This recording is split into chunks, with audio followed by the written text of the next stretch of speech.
You'll find it back in the Engagement Hub when it's ready to be replayed. Now allow me to introduce our expert speaker. Natalie Beretta, Senior Manager of Media at T-Mobile, is a digital marketing enthusiast who is passionate about embracing change in the industry and challenging assumptions. Today, she'll discuss how to leverage digital experiences to improve CX during a time of uncertainty. Take it away, Natalie. Thank you. Hey everyone, I'll be talking about how T-Mobile really leveraged and adjusted our digital experiences to improve and prioritize our customer experience during this time of crazy uncertainty. Just to kind of get us started, my name is Natalie. I am a senior manager at T-Mobile. As you can tell, I'm a big fan of tasty beverages, preferably if they come in a picturesque type of vessel. So whenever this whole global pandemic thing is over and we can all actually get back together again, you can find me at the nearest proprietor of good beverages. So as I mentioned already, I am a senior manager at T-Mobile. I co-lead the paid search team, which covers T-Mobile Consumer and all the different lines of business across the organization, inclusive of Metro by T-Mobile, T-Mobile Money, T-Mobile Home Internet, T-Mobile for Business, and T-Vision, and soon to be inclusive of Sprint. So 2020 has been a pretty wild year, hasn't it? It feels like it was, over a year ago that J-Lo and Shakira were just really crushing it at the Super Bowl, and life was just a little bit simpler. Not great, not awesome as always, but simpler. And then March 2020 hit. Coronavirus outbreak had been circulating abroad for a number of months. We've been hearing about it in the news for some time, but March is right around when we really started to feel the heat in the US. As you all know, consumer behavior was crazy. Toilet paper and water were flying off the shelves. I had to go to 5 different stores to try to find yeast to start baking bread like everybody else did. And just really, consumer behavior was wildly unnatural, to say the least.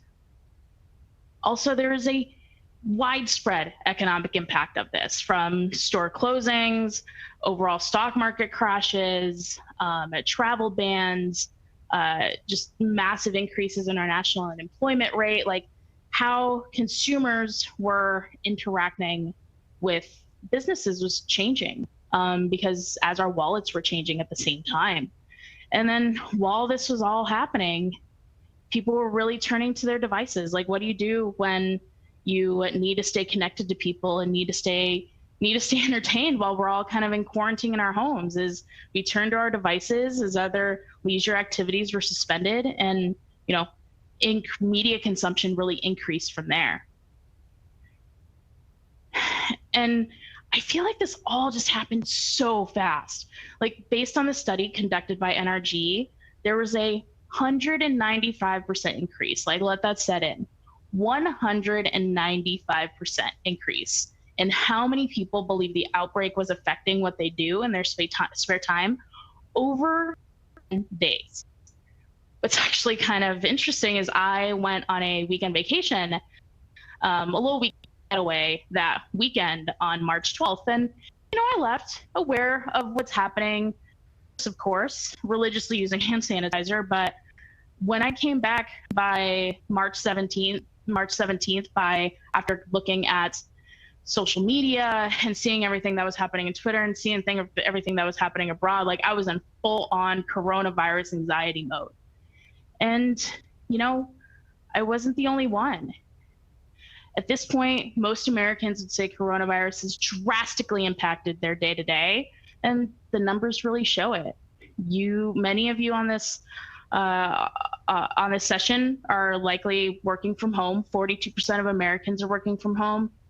33 million children were out of school, often while their parents are not only working from home, but trying to be teachers at the same time.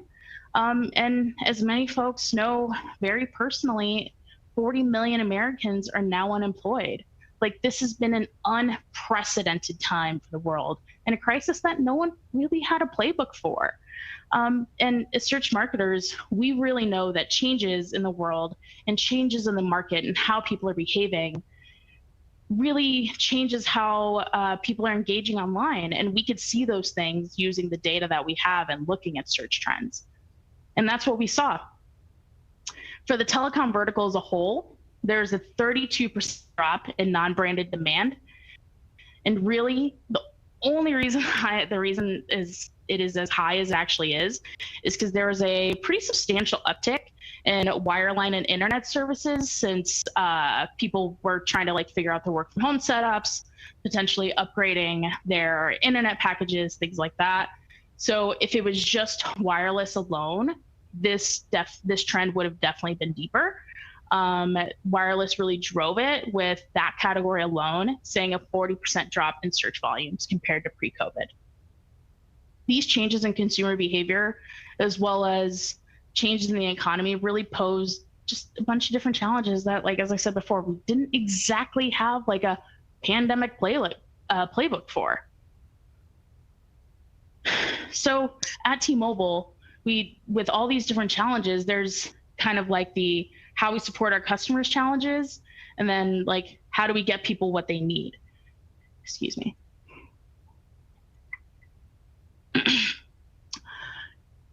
Our call center employees were also hit with this work from home kind of mandate, right?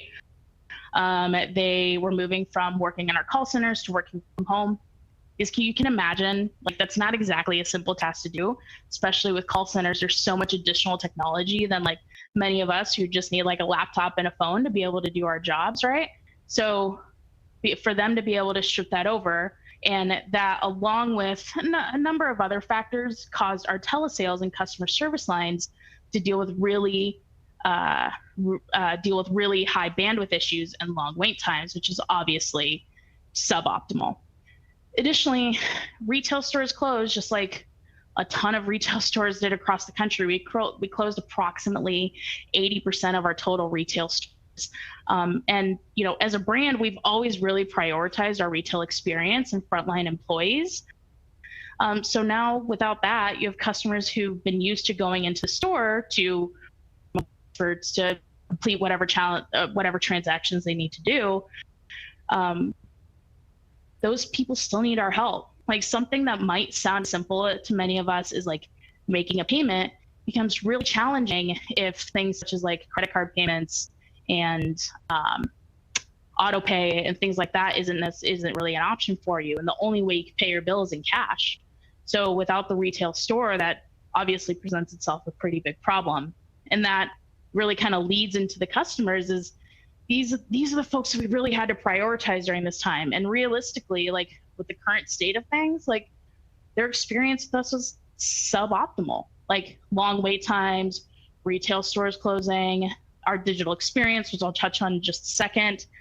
But, also many of these customers have been hit with the unfortunate increase in number of folks who've been unemployed. And these people really need to keep their phones on. Our devices is our lifeline to the outside world.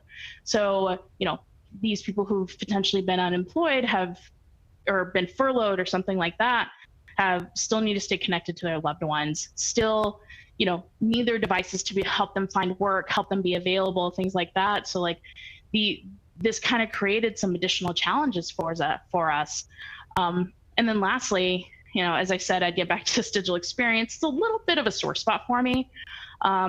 We as a brand have done a really great job of encouraging folks to go to our retail stores and really engage and build relationships with our frontline employees. And our frontline employees are, the backbone of what we do, right? But when you're in a global pandemic and your retail stores are closed, that doesn't exactly work.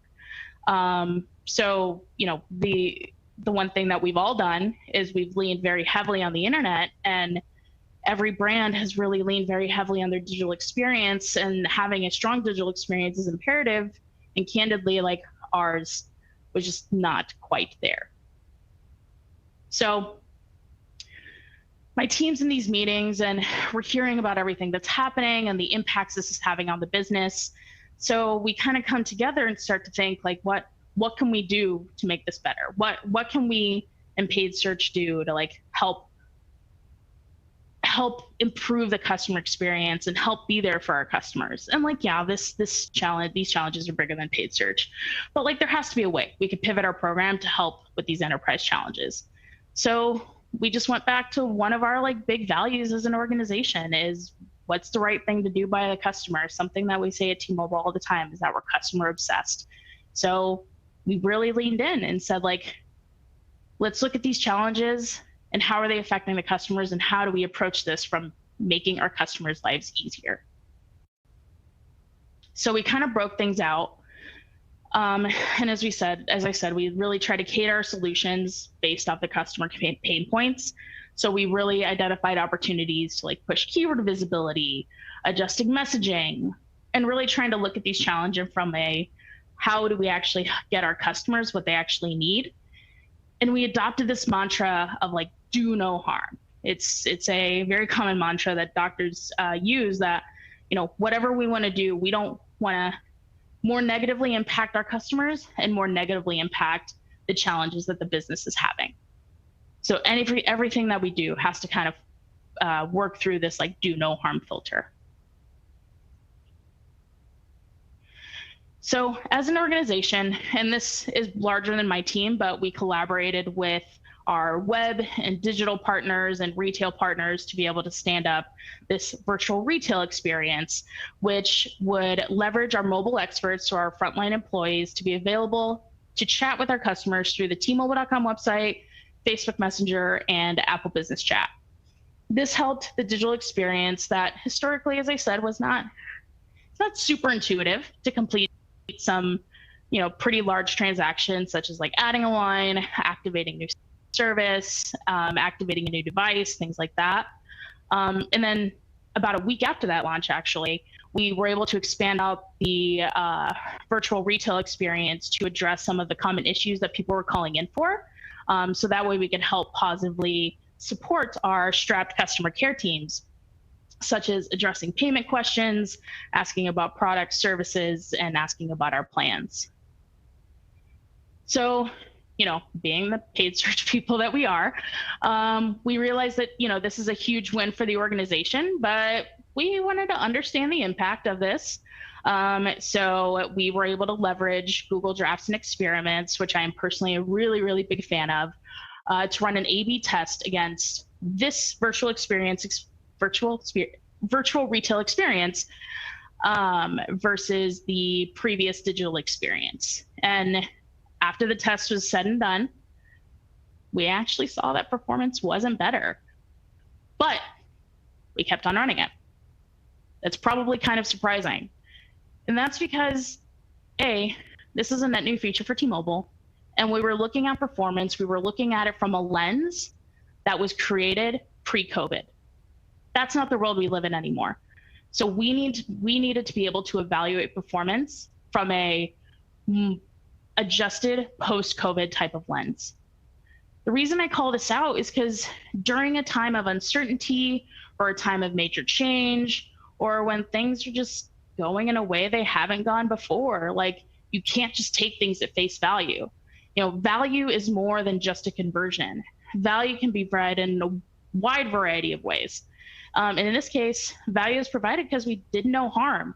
We were driving customers to an experience that was catered to them, and not only is going to get them what they need, it's going to get them what they need faster, and it's also not going to put more strain on our customer care telesales teams that were already kind of feeling some of that. So, you know, while on paper this test may have not looked like a success, we definitely see this in a success in our ability to be agile and our ability to respond to what the business needs. Along with this, you know, just like everybody else, we saw changes in performance right around on the day that I came back from my vacation, which is just great. We definitely saw huge spikes in CPA with massive drops in conversions. So since we knew that our KPI models would begin to adjust as we captured more data in this new norm, we really leveraged the seasonality adjustments to address the issue, but not overcorrect. So what this allowed us to do was react quickly, but put something in place that is much more of a temporary solution, which is because this was going to be a temporary impact. One thing I do think is very important to note here, and actually Ginny posted a really great article about this on Search Engine Land towards the beginning of this thing, is that if you're expecting longer term changes, seasonality adjustments probably aren't the right way to go about it. Looking at actually adjusting your targets to something that's a little bit more realistic to what you're seeing performance-wise now, and then potentially either like stepping up or stepping down, depending on what you need to do, is probably going to provide you more effective results to kind of move forward when there are these massive changes. And if you join my SMX West session this year, you know that I really see a lot of value in RSAs, but not for the reason that many people might think, is that I don't think RSAs are always intended to perform better than ETAs. But what I do think RSAs do is that they provide you the ability to learn quickly, to iterate quickly, and more importantly, to up-level information to other groups across your organizations. And that, again, going back to that value is not always about conversions. That helps you provide value from an enterprise perspective. So we leveraged RSAs to really land a lot of our self-service messaging. We relied really heavily on the publishers to help us match the best message to the search intent. And as I said, we weren't not only were we able to like drive better messaging for the search intent, we were able to like up level that to cross-functional partners, and we had teams that were able to use some of that in their copy for what they were pushing on different channels or different mediums. And kind of going on the like challenging the status quo is like, as I said before, we can't look at post-COVID, in COVID, it's probably in COVID performance with a pre-COVID lens. Like that's just not realistic. People are behaving differently right now, and that's something that we definitely took into account. So our existing KPIs really leaned heavily on a number of different variables, but just a handful of them being PDP views, store locator, information submits, and repeat visitors. But we realized that like this, if store locator, for example, is a variable in our KPI, like that's not really helpful in COVID time, right? So what we did is we triangulated that performance with things such as virtual retail chat starts. How are we able to impact any mitigation of calls? And even looking at, those peripheral KPIs that we all have and don't optimize to. And really kind of triangulated those to understand like what does performance actually look like when you're putting these together? How are they correlated? Are they causational? Are they not? And really trying to understand like what is the true performance, and again, how can we value things from a do no harm perspective? And really, with what we were able to see from how we triangulated performance to how RSAs were performing to even what we saw from a drafts and experiments perspective, paid search is this like built-in market research tool that we're able to use to really share what is happening in the market before other people see that. Search behavior will start to kind of trend in that way. So we actually started to see that the prepaid sector was rebounding faster than the postpaid sector. Prepaid being like Metro by T-Mobile, postpaid being just like your standard T-Mobile, right? We started to see that these things started to rebound quickly, so we were able to up-level that to like our media leadership, and that actually was able to drive some pretty substantial and material change from a media dollars perspective, media decisions perspective. That was allow us to kind of capitalize on things that are getting that that are happening before, we were able to see that in like kind of those down funnel numbers. So this is really a great opportunity just to leverage paid search for what it is, which is just like a tool that captures intent. So up-leveling that really helps you show the value of what we're doing. So if you're gonna come away with anything today, I would say it's these 3 points. Prioritize your customers. Without our customers, we're nothing. Improve your customer experience.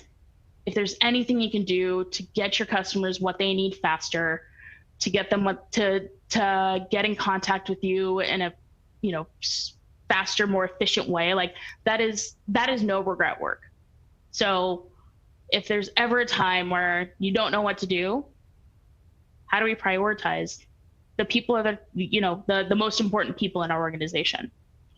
Additionally, there's tools at your disposal that will help you work smarter, that'll help you work faster, such as drafts and experiments, testing different ad types, campaign types, like RSAs was a really great example, drafts and experiments. If you're working with something where you need to drive more, store visits, try local campaigns, things like that, like leverage the tools that you have. Let's not try to reinvent the wheel every single time. And then lastly, and this I think is just general good advice, is challenge the status quo. Like how you've always measured things it's not always the right way right off the bat. Make sure that you're challenging and asking why. Is this right? Is this right for the situation that we're looking at? Is this right for the right test? And really making sure that you are building agility as a muscle and being able to pivot and adjust quickly and be flexible. Like these things are going to allow you to grow and innovate faster and really just kind of be a much more effective and innovative marketer. So with that, I just want to thank you for your time, and we'll see you hopefully in person next time.